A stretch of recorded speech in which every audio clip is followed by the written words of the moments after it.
So please, what is the meaning of Yoruba-Fulani? Because this is a concept that I've been hearing pop up recently, especially among the people up north in Ilorin and the rest of that, where we now have the concept of Yoruba-Fulani. It doesn't make any sense. On what merit does such kind of cultural subgroup exist? What convergence exists among the Fulanis and the Yorubas to establish a coalition of Yoruba-Fulani? When we look at our cultural elements, when we look at our biological encoding, when we look at our geography, and if we look at particularly our history, we have nothing, absolutely nothing in common or anything that should indicate that there should be anything that will exist as Yoruba-Fulani. And the reason why I think this conversation is incredibly important is because as a collective, we are under a very serious existential threat and we don't know it yet. It has been in existence for the longest of time as an ideological warfare, and especially now, it has become a war front physical warfare. And if we do not gather ourselves to identify the threats appropriately and find a measure to counter it, we are at the risk of losing every bit of our cultural heritage and becoming subjugated to a very malicious force. When we look at the current security unrest which has rocked the southwestern Nigeria where the Yoruba country lies, we might want to think it's an isolated event. For instance, the attack by Fulani bandits that has been on the news recently, and the constant terror attack that has been going on in Kwara for so long, where villages and settlements are evacuating just because of the threats to their life, we might want to think this is an isolated event, that we are so unlucky in this generation to be faced by this kind of scenarios and this kind of security issues. But in actuality, these are all circumstances that have roots in an over 300-year-old historical phenomenon. And it began with the Fulani expansionists concluding that everybody within the Yoruba country are all pagans and they want to expand their territory to this region and subjugate these people, just the way they subjugate the Hausa people. And because of that, in the 19th century, shortly after they were able to bring the Hausa kingdoms to their knees, they began their expansionist movement southwards. The kind of attacks that we are currently facing today under these Fulani bandits has the same type of DNA as the attacks that our ancestors faced when the Fulani military expansionists were trying to move southward and subjugate the Yoruba country. They burned down cities, massacred people, kidnapped people, and spread terror across the northern frontiers of the Yoruba country. It is devastating that not a lot of people in the Yoruba country today know that the original seat of the Oyo Empire was about 60 kilometers to the northwest of Ilorin. Look at this map now and see where Oyo Ile was.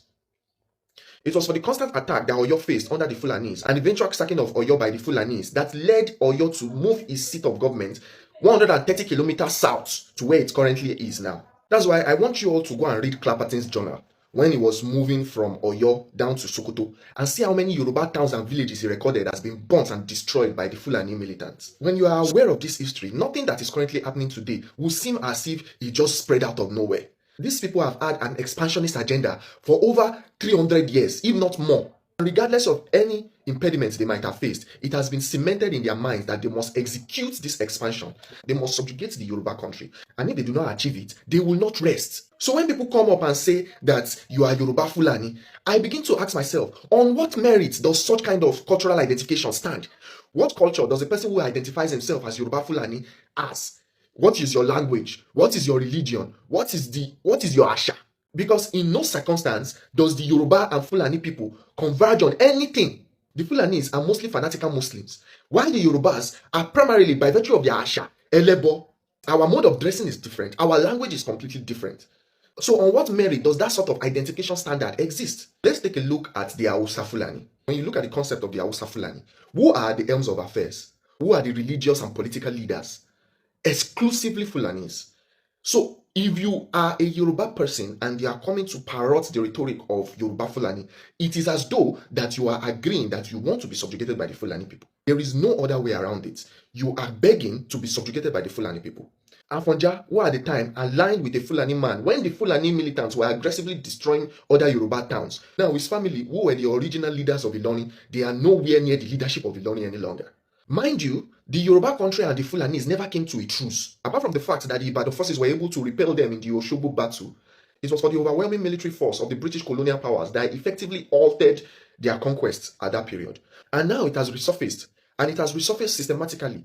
They are fighting an ideological warfare by promoting that we are a unified people, or promoting that we can be a unified people, and also in battle that we do not know that we are engaged in. So when we talk about Yoruba Ronu, it's not in the sense of choosing a political leader that is probably incompetent because he's a Yoruba person, you choose him as your leader. That is not the case of what Yoruba Ronu should mean. Yoruba Ronu should mean that in the prevalence of existential crises like this, where an external force is trying to find a way to subjugate you, tipa tipa, we should come together to find a way to organize and expel them completely. In all the instances that our foreigners have interacted with these people where they wanted to use force to subjugate us and alienate us, it has been the use of commensurate force by our own people that has put them at bay.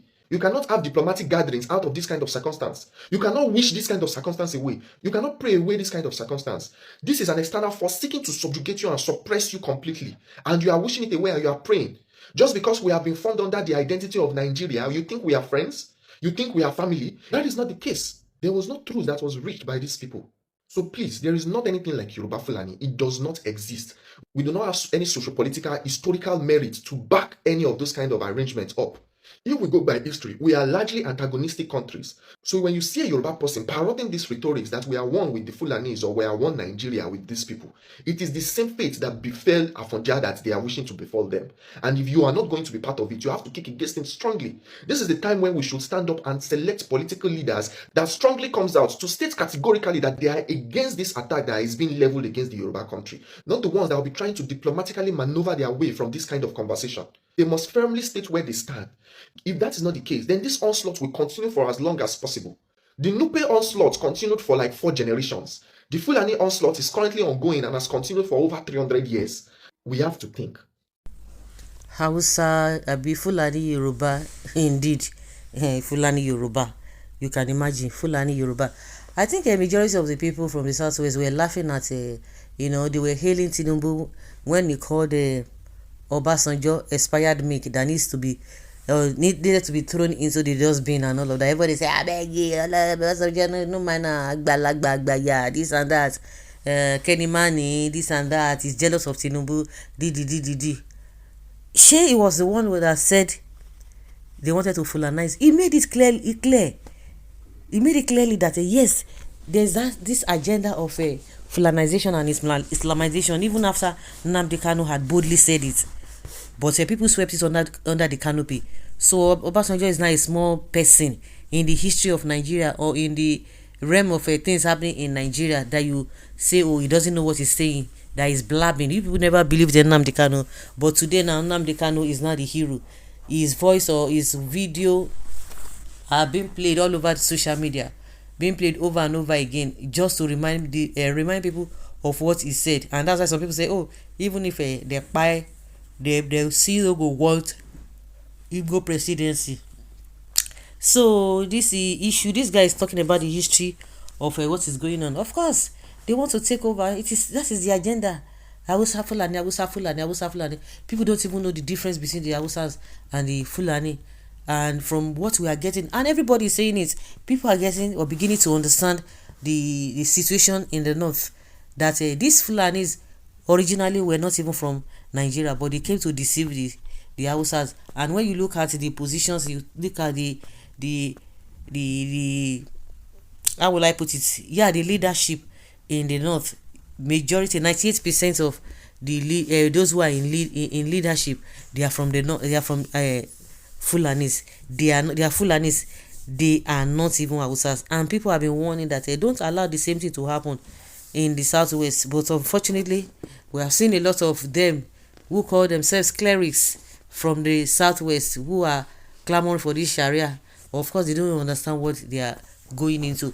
I don't know whether they forgot history, whether it is the religion that has really blindfolded them, that they can't not even see the handwriting on the wall. Still want to make the same mistake. Okay, please learn to respect people's identity. I'm a proud Yoruba-Fulani, and there are many of us. Please, let's be respectful. We should be Yoruba-Fulani. If they talk, can you say this on they confirm am again? Hey, run along go saboteur. This is fake page. Guys can't even spell the username properly. You have to pick side. The Yoruba country is independent and not joined with any other national. You can be a Fulani if you want and speak Yoruba if you understand the language. There is no linkage between. But if everything is not being nipped in the bud as we speak now, something where people no expect, now it go happen.